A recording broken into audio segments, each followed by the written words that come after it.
বিধানসভার বিধায়ক হিসাবে শপথ নিয়ে এলাকায় ফিরেই প্রশাসনকে নিয়ে বৈঠক করে সুশাসনের বার্তা রাখলেন বিজেপির বিধায়ক গৌরচন্দ্র মণ্ডল। মালদার মানিকচক বিধানসভা কেন্দ্রের বিধায়ক হিসাবে নির্বাচিত হয়েছেন তিনি। রবিবার ছুটির দিন থাকলেও মানিকচক ব্লক প্রশাসনিক ভবনে সমস্ত স্তরের প্রশাসনিক কর্তাদের নিয়ে বৈঠকে উপস্থিত হন বিধায়ক গৌরচন্দ্র মণ্ডল। ব্লকের বিডিও, থানার আইসি, ভূতনি থানার ওসি, মানিকচক ব্লক স্বাস্থ্য আধিকারিক, ভূমি দপ্তরের আধিকারিক সহ কৃষি দপ্তরের আধিকারিক, শিক্ষা, স্বাস্থ্য সমস্ত স্তরের কর্মকর্তাদের নিয়ে এই বৈঠক করা হয়। প্রথমে প্রশাসনিক কর্তাদের তরফে নবনির্বাচিত বিধায়ককে শুভেচ্ছা সংবর্ধনা জানানো হয়। সর্বত্র কিভাবে স্বচ্ছতার সাথে কাজ করতে হবে এবং মানুষের পরিষেবা প্রদান করতে হবে সেই বিষয় নিয়ে আলোচনা করা হয়। সমস্ত দপ্তরের সরকারি আধিকারিক এবং কর্মীরা যাতে সাধারণ মানুষের সঙ্গে ভালো ব্যবহার করেন এবং তাদের কাজ করেন সেই সমস্ত বিষয়ে বিভিন্ন বার্তা তুলে ধরেন এদিনের বৈঠক থেকে বিধায়ক। আগামী দিনে মানিকচক এবং ভূতনির নদী ভাঙন সমস্যা যত দ্রুত সম্ভব ভাঙন রোধের কাজ করা হবে বলে জানিয়েছেন তিনি। ভূতনিতে যাতে আর বন্যা না হয় সেই জন্য বিশেষ নজর রাখা হয়েছে রাজ্য সরকারের তরফে। মানিকচকে দমকল কেন্দ্র সহ বিভিন্ন প্রতিশ্রুতি আগামী দিনে পূরণ করা হবে বলে জানিয়েছেন বিধায়ক। আরও আপডেট থাকতে আমাদের ভিডিও শেয়ার ও ফেসবুক পেজটিকে লাইক করে ফলো করে দিন। বাংলা জুড়ে উন্নয়নের বার্তা শুরু হয়ে গেছে।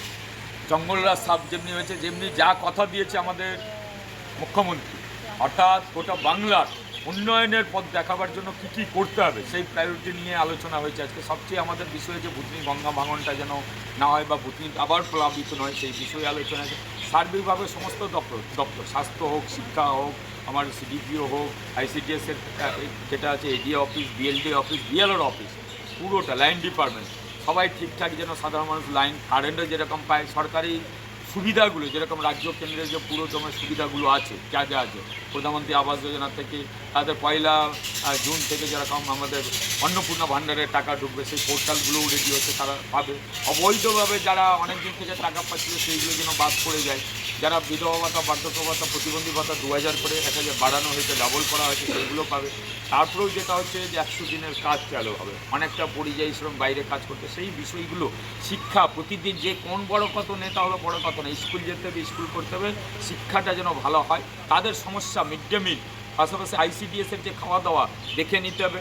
কাউকে কোনো প্রায়োরিটি দিতে হবে না যেন ওইখানে বাচ্চাদেরকে টাকা মেরে তাদের পকেট ভরে, এটা নিয়ে আলোচনা হয়েছে, সেইগুলো বিষয়ে দেখা হয়েছে। এডি অফিসে চাষিরাই যেন সুবিধা পায় সেই বিষয়েও আলোচনা হয়েছে। স্বাস্থ্য, সেখানে নোংরা পরিবেশ যেন না থাকে, পুরো পরিষেবা পায়, ওষুধ পানি থেকে যেন বঞ্চিত না হয়, তারা ওষুধগুলো ঠিকঠাক পায়। কোথাও ডাক্তার নার্সের অভাব হলে সেটাও বিষয় তোলা হয়েছে, যেরকম মানিকচক আন্ডারে ভূতনি আছে, নোটপুর আছে, মথুরাপুর আছে।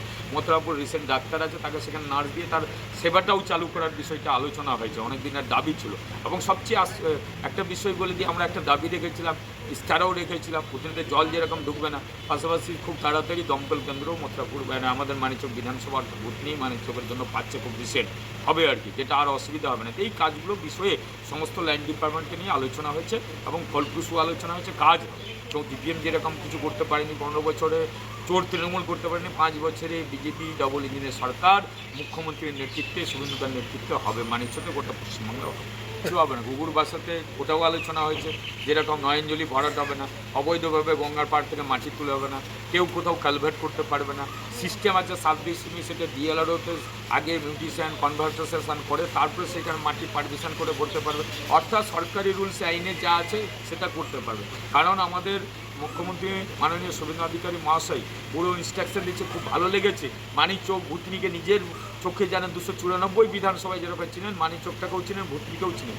যা বন্যা যেন না হয় বা আনপ্রোটেক্টেড এরিয়াতে কী কী ব্যবস্থা নেওয়া যেতে হবে আমাদের ইনস্ট্রাকশন দিয়েছে, সেরকম আধিকারিকদের ইনস্ট্রাকশন। প্রশাসনের ব্যাপার আপনারা দেখেছেন ইতিমধ্যে যে বিভিন্ন জায়গায় খোলা ওপেনভাবে যে টাকা নেওয়া হতো, ইউনিয়ন করে কুপন দেখিয়ে টাকা তোলা হতো, সেইগুলো বন্ধ হয়েছে। অবৈধ দোকানগুলো রাস্তা ব্লক করা হতো, সেইগুলোও দেখা হয়েছে। পাশাপাশি আপনি গরু পাচার হতো, সেটাও বন্ধ হয়েছে। কয়লা, বালি, পাথর এগুলোও নজর দেওয়া হয়েছে। বন্ধের ব্যাপারটা আপনারা দেখে নিচ্ছে অলরেডি, গোটা পশ্চিমবাংলা সহ মানিকচকও বন্ধ হয়েছে। অর্থাৎ কাজ হচ্ছে, এখন আমরা কাজ করতে পারছি খোলা মনে। এবং আমাদেরকে বলেছে নিজ নিজ বিধানসভায় ভালো করে দেখে নিতে কী প্রবলেম। শাসকের আইন চলবে না, শাসনের আইন চলবে এবং জনপ্রতিনিধি এবং আধিকারিকের টাই আপ ভালো থাকবে, আধিকারিককে জনপ্রতিনিধি চালাবে, এটাই বলেছে। যেরকম আগে দেখা যেত তৃণমূল মানে আধিকারিক চালাতো, আমাদের সেটা না, আমাদের আধিকারিককে জনপ্রতিনিধি চালাবে।